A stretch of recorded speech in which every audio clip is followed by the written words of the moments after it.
Nous allons voir maintenant comment optimiser des images. En effet, sur un site web, les pages doivent être le plus léger possible, et donc il faut que le poids des images soit aussi le plus léger possible pour ne pas alourdir le chargement des pages. Dans les sites web fort PME, nous avons fait en sorte que les images que vous chargez n'aient pas une taille plus grande que 150K. Donc, comment allons-nous faire pour arriver à ces 150K? Pour ça, on va se servir d'un logiciel en ligne qui s'appelle l'éditeur pixelaire. Donc, ce qu'on va faire, c'est se connecter à cet éditeur. Donc, c'est pixelaire.com/éditeur. On se connecte. Et en fait, on a carrément un éditeur d'images type Photoshop en ligne.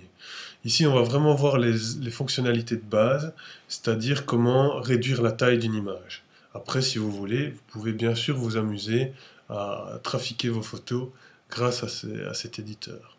Donc la première chose à faire, c'est d'ouvrir une image à partir de l'ordinateur, ce qui est écrit ici. On va faire s'exécuter, on ouvre, et on va prendre une image qui est lourde. Donc voilà, 1,8 mégas par rapport à nos 150K, c'est vraiment beaucoup. Alors, j'ouvre mon image, elle est chargée. Ce que je vais faire, c'est que je vais travailler avec la taille de l'image. Donc, je vais sur Image, taille de l'image, et je vois ma largeur et ma hauteur. Ce qu'il faut savoir, c'est qu'un site web ne fait pas plus de 950 pixels de large. Donc, si c'est pour afficher une image, même en Lightbox, donc la fenêtre qui s'ouvre au-dessus du site, on peut estimer que 800 pixels, c'est amplement suffisant.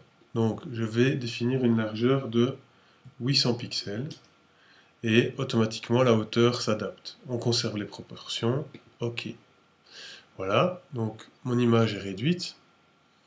Et maintenant si je fais enregistrer, j'ai une fenêtre qui s'ouvre avec le nom de ma photo, le format, JPEG c'est très bien, la qualité de l'image, et surtout j'ai la taille.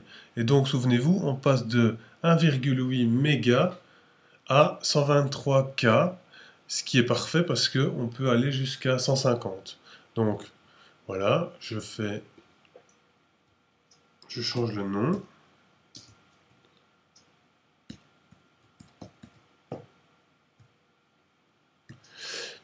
Important, il ne faut pas mettre dans les noms de photos ni de majuscules, ni d'espace, ni d'accent. Voilà, je sauve. Je sauve ma photo où je veux sur mon disque dur. Là, je vais la mettre à côté de celle dont j'avais besoin. Ma photo est donc sauvée sur mon disque dur et optimisée, entre guillemets, pour le web.